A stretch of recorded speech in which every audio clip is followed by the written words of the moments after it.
एक समय की बात है, एक साहूकार के 7 पुत्र और एक पुत्री थी। पुत्री अपने भाइयों की इकलौती बहन थी, इस वजह से उसे सभी भाई बहुत प्रेम करते थे। एक बार कार्तिक मास के कृष्ण पक्ष की चतुर्थी तिथि को साहूकार की पत्नी समेत उसकी 7 बहुओं और पुत्री ने भी करवा चौथ का व्रत रखा। रात्रि के समय जब साहूकार के सभी लड़के भोजन करने बैठे तो उन्होंने अपनी बहन से भी भोजन का आग्रह किया।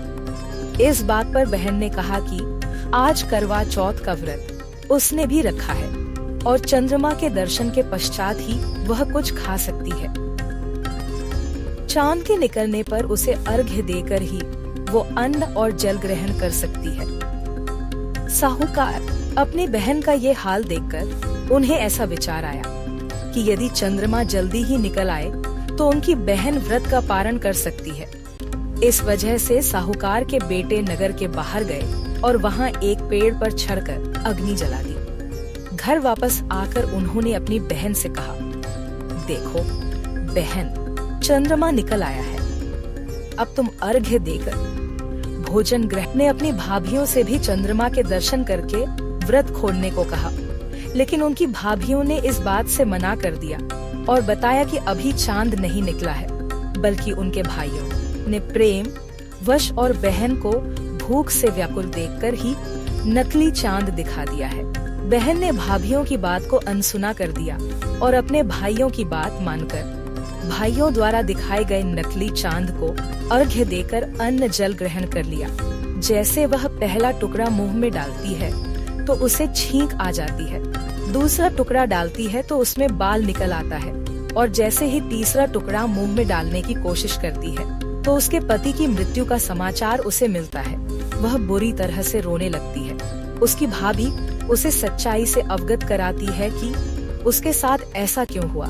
करवा चौथ का व्रत गलत तरीके से टूटने के कारण देवता उससे नाराज हो गए हैं और उन्होंने ऐसा किया है। सच्चाई जानने के बाद करवा निश्चय करती है कि वह अपने पति का अंतिम संस्कार नहीं होने देगी और अपने सतीत्व से उन्हें पुनर्जीवन दिलाकर रहेगी। वह पूरे 1 साल तक अपने पति के शव के पास बैठी रहती है, उसकी देखभाल करती है, उसके ऊपर उगने वाली सुईनुमा घास को वह एकत्रित करती जाती है। 1 साल बाद फिर करवा चौथ का दिन आता है। उसकी सभी भाभियां करवा चौथ का व्रत रखती है।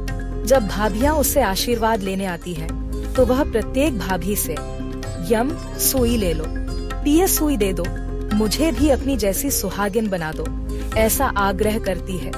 लेकिन हर बार भाभी उसे अगली भाभी से आग्रह करने का कह चली जाती है।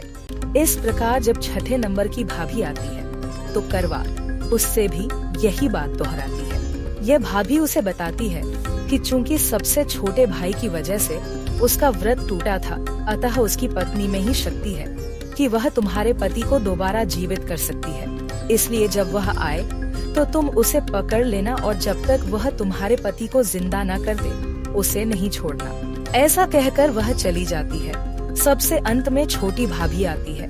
करवा उनसे भी सुहागिन बनने का आग्रह करती है, लेकिन वह टाल मटोली करने लगती है। इसे देख करवा उन्हें जोर से पकड़ लेती है और अपने सुहाग को जिंदा करने के लिए कहती है। भाभी उससे छुड़ाने के लिए कहती है। भाभी उससे छुड़ाने के लिए नोचती है। अंत में उसकी तपस्या को देख भाभी पसीज जाती है और अपनी छोटी अंगुली को चीरकर उसमें से अमृत उसके पति के मुंह में डाल देती है। करवा का पति तुरंत श्री गणेश कहता हुआ उठ बैठता है। इस प्रकार प्रभु कृपा से उसकी छोटी भाभी के माध्यम से करवा को अपना सुहाग वापस मिल जाता है।